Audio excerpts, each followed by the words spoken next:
If English is not your native language, you may think it's difficult to learn. Well, as someone who grew up speaking English, let me just say, yes, you're absolutely right. English sucks. It's confusing, there are too many rules and too many exceptions. I before E except on Tuesdays and during full moons or something. The birth of my channel literally begins with a video of how I hate pronouncing the word rural. And now, I'm gonna complain about idioms. Idioms are a group of words established by a usage as having meaning not deducible from those of the individual words, blah blah blah.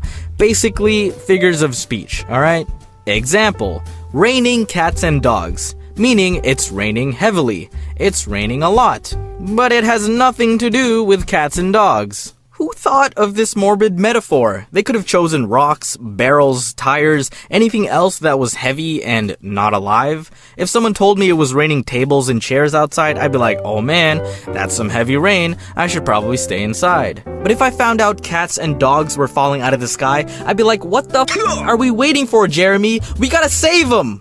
Idioms help us express simple feelings in a more illustrated and colorful way. And yes, I did look into the origins of these sayings, but personally, some of them just don't make sense up front. Turn a blind eye, or refusing to acknowledge something which you know to be real. Pretend something didn't happen. Like when you catch your sibling trying to sneak out of the house after being grounded, and then they threaten you not to tell on them or else they'll punch you in your sleep. You turn a blind eye. Also, that's blackmail. Okay, I get the blind eye part, but why do you need to turn it? If you're already blind, you won't be able to see anyway, whether or not you're turned. That's redundant. Either turn or be blind. They both accomplish the same level of visual ignorance. If it was turn an eye blind, now that makes sense. It's just more morbid. Eat your heart out, to feel great sadness. Often used as a taunt towards someone to encourage jealousy or regret. My goodness, another gruesome idiom. It's bad enough that I have to take my heart out to be able to eat it, but then I gotta eat it. This expression is often used with the name of someone famous as if to make them feel jealous of your accomplishment. Hey, what do you think of my painting? Wow, look at that. Eat your heart out, Michelangelo, am I right? I'm already dead. In a pickle, to be in a troublesome situation. Look, you could have picked a ditch, a well, a chimney, anything that could contain a body. But a pickle? Hey, I got your message. Ran as fast as I can. What's wrong? Just help me out, no questions asked. It's all downhill from here, used to signify that the situation will only get worse from that point on. But going downhill's the best part! Think of all the things and activities you do going downhill. Skiing, sledding, biking, hell, walking? None of these are fun going uphill. I guess in its defense, the idiom could mean being out of control while going downhill, but honestly, you could be out of control at any level of steepness. I've fallen up the stairs just as much as I've fallen down them. Tickled pink.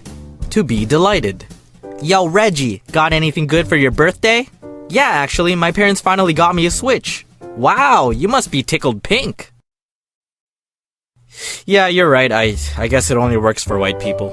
Wouldn't be caught or seen dead. Used to express the extent of which one would never be in something, particularly clothes, places, or situations. Which I don't understand, because when you're dead, you shouldn't be able to feel anything, let alone embarrassment.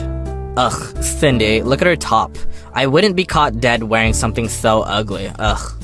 Oh, don't worry. I'll make sure they don't find your body. Happy as a clam, an exaggeration of happiness. The complete idiom is actually as happy as a clam at high tide, because that's when they're least likely to be attacked by predators, but many go with the shortened version in reference to how clams look like they're always smiling. Nope, I disagree. It's just the angle of which you're looking at them. If you look at them from this angle, it looks like they're frowning. And rightfully so, because I like clam chowder, and being delicious is not a compliment you should be smiling about. Goody two-shoes, used to refer to someone who always does everything right and follows the rules, to the point of annoyance. Often used negatively. Well, I did you guys a favor and read the story of Goody Two-Shoes to see why. Let me summarize it for you. Marjorie Meanwell and her brother were two homeless orphans. Marjorie grew up only wearing one shoe.